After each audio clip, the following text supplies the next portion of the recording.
Good morning students. ये video मैं उन स्टूडेंट्स के लिए बना रहा हूं जिनको थ्योरी सब्जेक्ट में प्रॉब्लम आता है। बेसिकली हम लोगों ने थ्योरी सब्जेक्ट्स के नोट्स बनाए हैं बहुत इजी लैंग्वेज में, इंडियन एग्जांपल्स के साथ में। सारे वीडियोस मिलेंगे, फुल कोर्स 4 घंटे के अंदर कवर हो जाएगा। वीडियोस भी ब्रॉडकास्ट फॉर्म में है, मेल और फीमेल 2 वॉइस आपको मिलेगी, डेमो दिखाऊंगा मैं आपको। और बहुत सारे यूट्यूब चैनल मिलेंगे। अगर आपको मेरे को सर्च करना है किसी भी यूनिवर्सिटी से रिलेटेड, अगर आपको आरटीयू से सर्च करना है राजस्थान टेक्निकल यूनिवर्सिटी, तो आरटीयू बाय पुनीत सर लिखेंगे, मैं मिलूंगा आपको। अगर आप आरयू वाले चैनल पे जाएंगे तो आरयू बाय पुनीत सर मिलूंगा। सीबीएसई आरबीएसई के 10-12 के चैनल्स आपको मिल जाएंगे। तो जो भी यूनिवर्सिटी है जिससे रिलेटेड आपका कोर्स है उसको आप सर्च करो, मैं मिलूंगा। और अगर मैं नहीं मिलता हूं तो आप सिलेबस भेज दो, उसके वीडियोस और नोट्स आपको मिल जाएंगे। देखिए मैं आपको डेमो दिखाता हूं किस तरीके से हम लोग के वीडियोस रन करते हैं और नोट्स क्या है। देखो ये नोट्स मिलेंगे आपको बहुत इजी लैंग्वेज, जैसे डेटा वेयरहाउस या एमबीए का सब्जेक्ट है, जिसके पूरे नोट्स आपको मिल जाएंगे। अमेज़न का एग्जांपल दिखाई दे रहा होगा। अब इसका वीडियो में रन करता हूं, एक बार आप वीडियो देखना किस तरीके से, उसमें इंग्लिश हिंदी दोनों टोन में चलने वाला है वीडियो। एक बार आप देखना ध्यान से।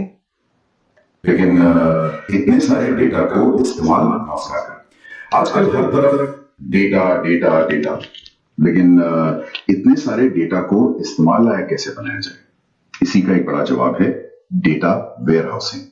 हमारे पास जो जानकारी है वो इसका एक सरल सा परिचय देती है। तो चलिए आज इसी पर थोड़ी गहरी छानबीन करते हैं, देखते हैं इसमें क्या खास है। तो सबसे पहले एकदम बेसिक सवाल, ये डेटा वेयरहाउसिंग आखिर है क्या भला? जैसा कि इस परिचय में लिखा है, ये अलग अलग जगहों से बहुत सारे डेटा को एक जगह लाने, सहेजने और फिर उसे संभालने का एक तरीका है ना? हाँ, बिल्कुल सही कहा। इसे समझने के लिए ना, देखिए इस तरीके से आप लोग को पूरे की पूरे वीडियोस मिलेंगे और ये नोट्स को आपको क्या करना है, डिस्क्रिप्शन में आपको डाउनलोड करना है। यूनिट 1 मिल जाएगी आपको, वहां से आपको डाउनलोड करनी है। एक लैपटॉप में आप वीडियो चला लो, एक लैपटॉप के अंदर पीडीएफ चला लो, फोन के अंदर चला लो और आराम से पूरे नोट्स के साथ में सिस्टमेटिक वे से पूरा 100% कंप्लीट होगा। अगर आपको पूरा सिलेबस चाहिए वो भी आपको अवेलेबल हो जाएगा, बहुत नॉमिनल 0 प्राइस पे हम लोग दे देंगे। फर्स्ट यूनिट आप डेमो के लिए कंप्लीट करो, सेकेंड यूनिट से लेके पूरा का पूरा सिलेबस आपको मिलेगा, बहुत नॉमिनल 0 प्राइस पे मिलेगा। और एग्जाम टाइम पे 4 घंटे में सिलेबस हो जाएगा आप लोग का। Okay, best of luck. मेरा नंबर आपके पास है, आप यहां से कॉल करके जो भी आपको वीडियोस चाहिए, नोट्स चाहिए, वो अवेलेबल हो जाएंगे, इलेक्ट्रॉनिक फॉर्म में अवेलेबल हो जाएंगे। साथ के साथ अगर किसी सब्जेक्ट के वीडियोस नहीं बने हुए, किसी यूनिवर्सिटी के वीडियोस नहीं है, तो आप मेरे को व्हाट्सएप कर दो, वो यूनिवर्सिटी का सब्जेक्ट और वीडियो सब कुछ बन जाएगा आप लोग का। Okay, best of luck. नमस्कार। आज हम एक दिलचस्प विषय पर बात करने वाले हैं जिसके बारे में हमें कुछ जानकारी मिली है। ये है बाजार विभाजन, या जिसे मार्केट सेगमेंटेशन कहते हैं। हाँ, मार्केट सेगमेंटेशन। तो आज हम इसी को समझने की कोशिश करेंगे, कैसे कंपनियां इतने बड़े बाजार को छोटे छोटे ग्रुप्स में बांटती हैं। बिल्कुल। फंडा तो यही है ना कि भाई हर किसी को एक ही चीज नहीं चाहिए होती है ना। सही बात है। देखिए, मार्केट सेगमेंटेशन असल में वही प्रक्रिया है, मतलब एक बड़े ब्रॉड मार्केट को लेना और उसे छोटे मैनेजेबल ग्रुप्स में डिवाइड करना। अच्छा। और ये ग्रुप्स ऐसे बनते हैं जिनके अंदर जो उपभोक्ता हैं, उनकी जरूरत है, उनकी पसंद या शायद उनके खरीदने का तरीका वो काफी मिलता जुलता हो। हाँ, जैसे वो टूथपेस्ट वाला उदाहरण था, मतलब एक ही कंपनी है पर वो बच्चों के लिए कुछ अलग बना रही है, कार्टून वाली पैकिंग, मीठा फ्लेवर। हाँ हाँ। फिर किसी के दांत सेंसिटिव हैं तो उनके लिए अलग, किसी को व्हाइटनिंग चाहिए तो अलग। बिल्कुल, ये परफेक्ट उदाहरण है। उम्र के हिसाब से, जरूरत के हिसाब से, पसंद के हिसाब से अलग अलग सेगमेंट बन गए। फिर ये सब करने का मतलब असल फायदा क्या है? क्यों करती हैं कंपनियां ये सब? सिर्फ अलग प्रोडक्ट बनाना ही काफी है? नहीं नहीं, सिर्फ प्रोडक्ट की बात नहीं है, इसका फायदा बहुत गहरा है एक्चुअली।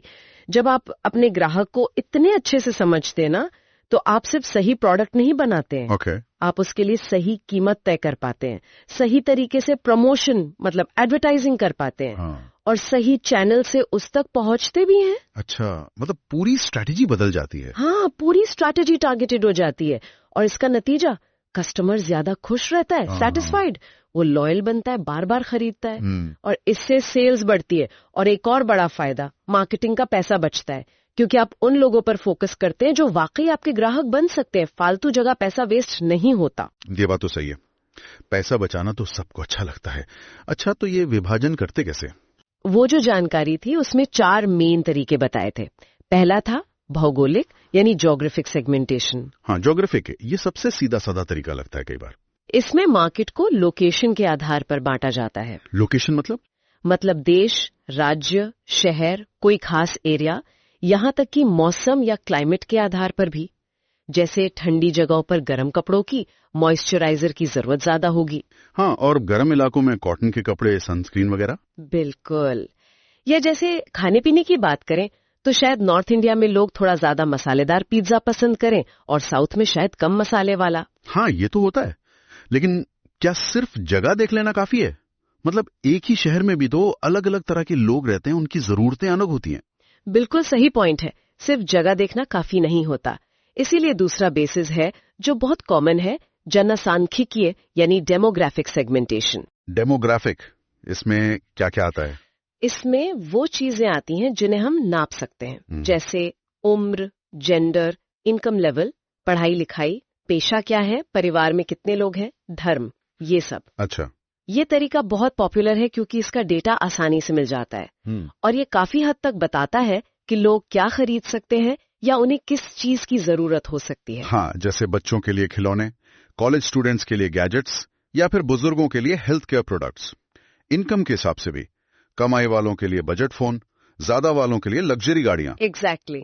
पर इसमें भी एक बात है, मतलब दो लोग जिनकी उम्र सेम हो, इनकम भी लगभग बराबर हो, क्या जरूरी है कि उनकी पसंद भी एक जैसी हो? नहीं, बिल्कुल जरूरी नहीं। आप एकदम सही कह रहे हैं।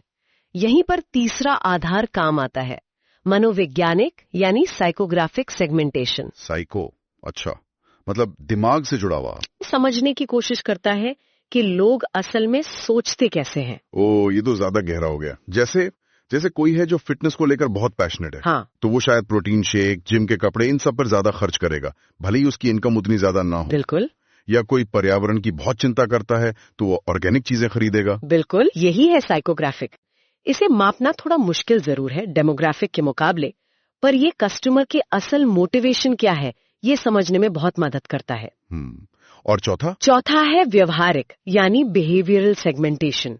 इसमें इस बात पे ध्यान दिया जाता है कि लोग असल में प्रोडक्ट के साथ व्यवहार कैसे करते हैं। व्यवहार मतलब खरीदते कैसे हैं, जैसे उनकी खरीदने की आदतें क्या हैं, वो प्रोडक्ट को कितना इस्तेमाल करते हैं, हैवी यूजर हैं या लाइट यूजर, किसी खास ब्रांड के प्रति कितने वफादार हैं, किस मौके पर खरीदते हैं, या फिर प्रोडक्ट से उन्हें क्या फायदा चाहिए। अच्छा, जैसे कोई रोज नहाने के लिए नॉर्मल साबुन लेता है, पर दिवाली पर गिफ्ट देने के लिए शायद कोई फैंसी सोप बॉक्स खरीदेगा। ये अवसर वाला हो गया। सही। या टूथपेस्ट का ही उदाहरण लें, कोई ताजगी के लिए खरीद रहा है, कोई दांत सफेद करने के लिए। ये मांगे गए लाभ यानी बेनिफिट सॉर्ट वाला विभाजन हो गया।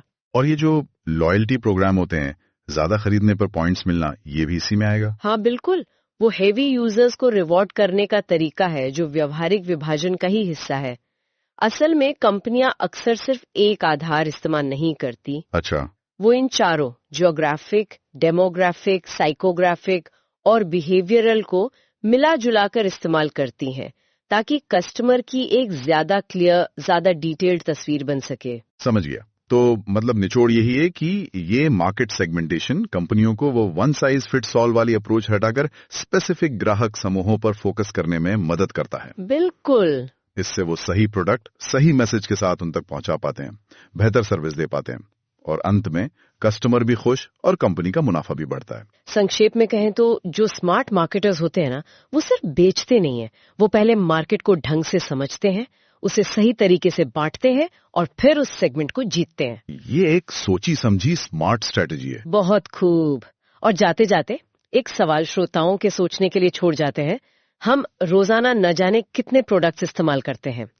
कभी सोचिएगा कि जिन प्रोडक्ट्स को आप यूज करते हैं उनको बनाने वाली कंपनियों ने आपको किस सेगमेंट में रखा होगा। क्या लगता है उन्होंने ज्योग्राफिक, डेमोग्राफिक, साइकोग्राफिक या बिहेवियरल में से किन आधारों पर आपको टारगेट किया होगा? सोचने वाली बात है।